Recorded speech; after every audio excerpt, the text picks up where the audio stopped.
Olá, meus amores! Hoje vamos falar sobre um dos maiores gênios da história da nossa MPB. Vamos falar sobre Agenor de Oliveira, o Cartola. Segundo o autor do caderninho aqui da nossa coleção, podemos afirmar que, com pouca educação formal, Cartola aperfeiçoou sua verve poética lendo poetas como Castro Alves, Gonçalves Dias, Olavo Bilac e Guerra Junqueiro, o seu preferido. Com nenhuma educação musical, suas composições surpreendem pelas linhas melódicas que percorrem caminhos absolutamente pessoais, peculiares, ou seja, um talento inigualável. Cartola nasceu na cidade do Rio de Janeiro no dia 11 de outubro de 1908, dia da Festa da Penha, uma das mais populares do Rio. Seu pai era operário numa fábrica e ganhava muito pouco, de modo que quem sustentava a família, que até então morava no bairro das Laranjeiras, era o avô de Cartola, que trabalhava como cozinheiro na casa do então vice-presidente Nilo Peçanha, que assumiria a presidência no ano seguinte, 1909, com a morte do então presidente Afonso Pena. Cartola conheceu o samba pela primeira vez quando tinha 8 anos de idade, participando de um bloco de carnaval. O Rancho dos Arrepiados, este era o nome do bloco, que trazia como emblema em seu estandarte as cores verde e rosa. Como vocês podem suspeitar, este bloco e estas cores inspirariam Cartola anos depois, quando ele viria a fundar a escola de samba da Estação Primeira de Mangueira. Mas a gente chega lá. Aos 11 anos de idade, Cartola perdeu seu avô. O velho faleceu, fazendo com que toda a família se mudasse do bairro das Laranjeiras para o Morro de Mangueira, uma favela, onde o pai de Cartola tinha condições de sustentar sua família, visto que a casa no bairro das Laranjeiras já tinha um custo maior do que ele poderia garantir. Uma vez que a renda da família não era o bastante quando apenas o pai trabalhava, Cartola, aos 11 anos de idade, teve também de começar a trabalhar para ajudar no sustento de sua família. Obrigado pelo pai, ele conseguiu um emprego como assistente de tipógrafo, coisa que ele detestava fazer. Tanto é que Cartola fugia desse emprego. Ia para as ruas, ia para os morros, e foi assim que ele começou a conhecer a malandragem, a vadiagem, começou a entrar em contato mais propriamente com os sambistas, os malandros compositores de samba. Entre eles, Carlos Cachaça, seu maior amigo por toda a vida, que o iniciaria em sua carreira musical. Cartola não demorou muito para ser demitido de seu emprego como assistente de tipógrafo, mas então arrumou um emprego do qual ele gostava bastante: servente de pedreiro. Inclusive, durante todo o resto de sua vida, Cartola nunca mais abandonaria esta profissão. Cartola decidiu se tornar servente de pedreiro porque, passando todos os dias por uma obra que estava a caminho de sua casa, ele percebeu que os pedreiros faziam muito sucesso entre as mulheres e decidiu: opa, é isso aí que eu quero para minha vida. Se ofereceu para ser servente de pedreiro, mas Cartola era muito vaidoso. Não queria sujar seus cabelos com a massa, com o cimento, e por isso passou a vestir um chapéu coco durante o trabalho.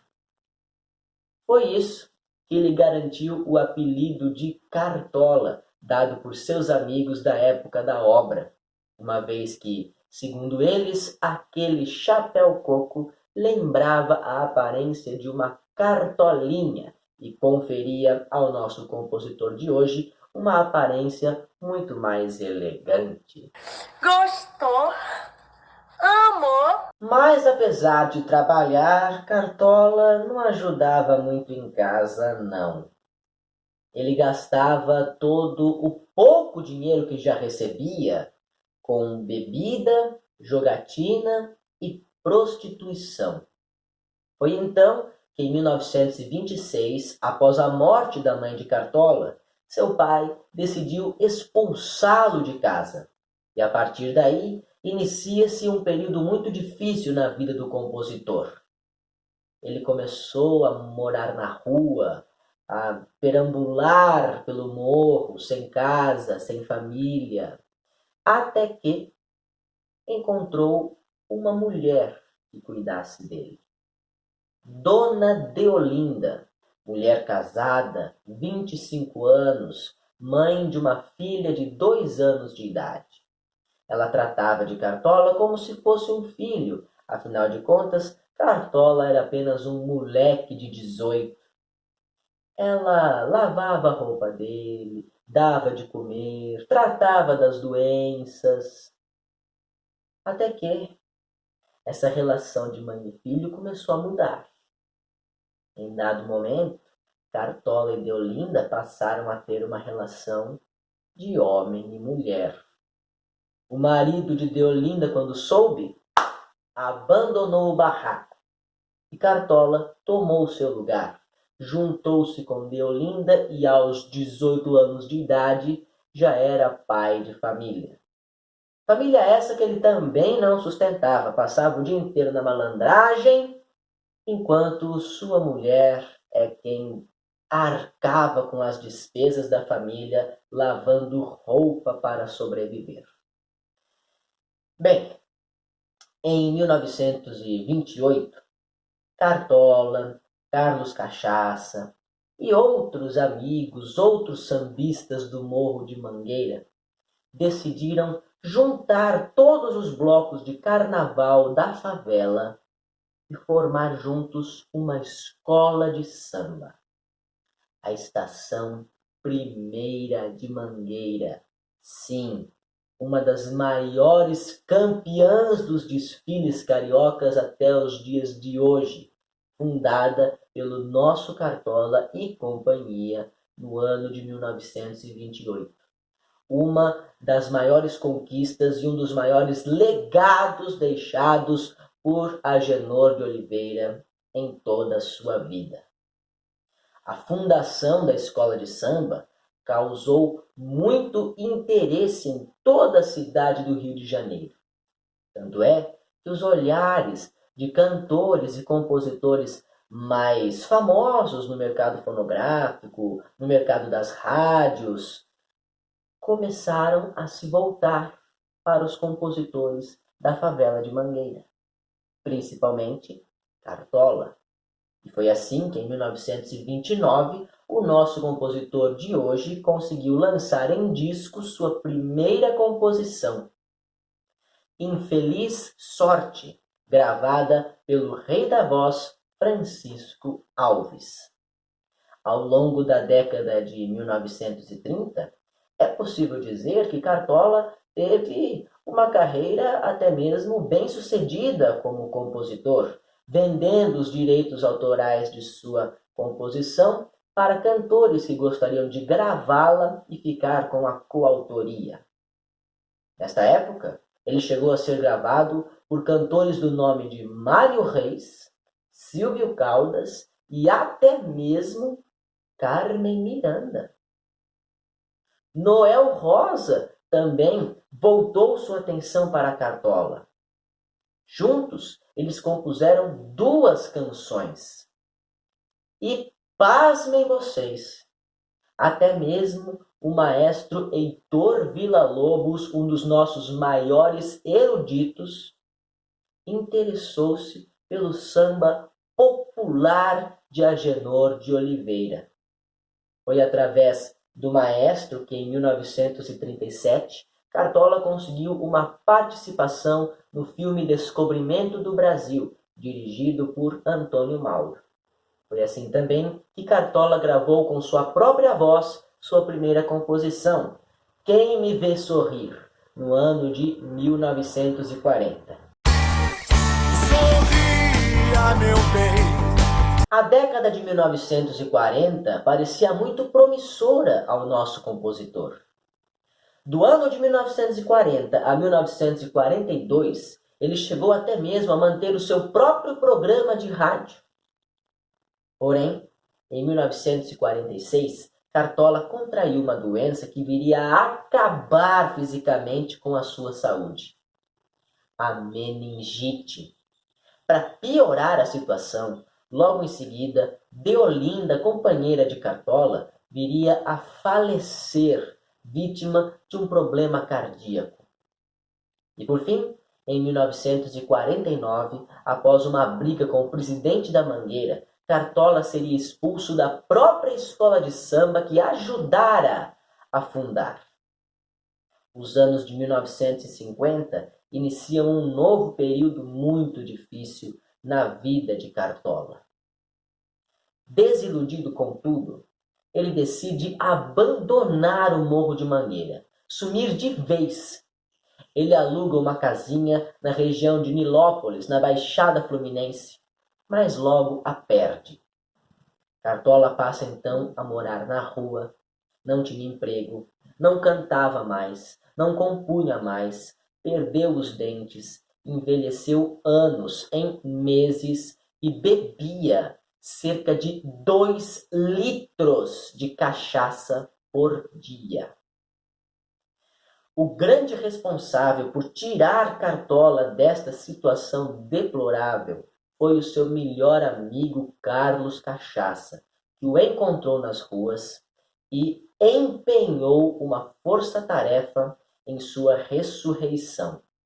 E eu digo ressurreição quase que literalmente, porque nesse período em que Cartola esteve sumido, muitos sambistas, compositores e até mesmo antigos amigos chegaram a pensar que Cartola havia morrido sem que ninguém ficasse sabendo. Um outro apoio muito importante nesta fase de recuperação da vida de Cartola foi a cunhada de Carlos Cachaça, Dona Eusébia, ou melhor, Dona Zica, que se apaixonaria por Cartola e ele por ela, tendo vindo a se casar futuramente. Zica foi a primeira e única esposa legítima do nosso compositor. Bem, nos anos 50, Carlos Cachaça arrumou para Cartola um emprego como lavador de carros em Ipanema. Lá, por acaso, o jornalista Sérgio Porto, que por vezes assinava com o pseudônimo de Stanislau Ponte Preta, encontrou Cartola certo dia e falou: "Meu Deus, um compositor tão talentoso, um sambista de primeira como esse, numa situação tão depauperada. Não, eu não posso permitir que isso aconteça. Eu vou contatar alguns dos meus grandes amigos para que Cartola volte aos píncaros da glória em sua carreira musical." E assim foi feito. Stanislau Ponte Preta contatou seu amigo Eduardo Agostini, que era dono de uma rede de cadernetas de poupança, ou seja, era um ricaço. Um ricaço, porém, muito fã de samba, de música popular e especificamente do trabalho de Cartola. Um dos sonhos de Eduardo Agostini era montar um botequim, ou melhor dizendo, um botecão mesmo, onde o batuque fosse a lei. Eduardo Agostini viu em Cartola a sua chance, a sua oportunidade. Investiu dinheiro nele para que, no Morro de Mangueira, montasse o seu famoso bar Zicartola, que era comandado por ele e por sua esposa Zica. Essa mina é zica, essa mina é zica. O Zi Cartola foi uma febre, foi um sucesso ao longo da década de 1960, durante todos os seus curtos anos de duração, permanecendo em funcionamento de 1960 a 1968. O Zi Cartola tornou-se o principal ponto de encontro entre cantores e compositores da música popular brasileira, recebendo figurões como Nelson Cavaquinho, Nelson Sargento, Zé Quete e até mesmo grandes figuras renomadas da bossa nova, como Carlos Lira, Nara Leão e até mesmo o jovem iniciante Paulinho da Viola. Nos anos de 1960 e 1970, Cartola chegou a fazer algumas participações em programas de TV, mas foi somente em 1973, aos 65 anos de idade, que Cartola finalmente gravou o seu primeiro disco, após tantas décadas de carreira. Este disco havia sido produzido por João Carlos Botticelli, apelidado de Pelão, que era muito fã de Cartola desde sempre. O primeiro disco de Cartola foi lançado no ano seguinte ao de sua gravação, ou seja, em 1974, obtendo um formidável sucesso de vendas. O mesmo sucesso de vendas foi alcançado pelos demais 3 discos lançados por Cartola até o fim de sua carreira, que coincidiria com o fim de sua vida, quando ele nos deixou no ano de 1980, aos 72 anos de idade.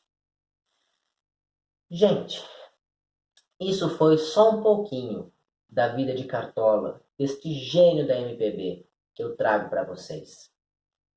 Nossa música de hoje pertence a uma das primeiras fases da carreira de Cartola que eu cheguei a abordar aqui para vocês em alguns blocos anteriores.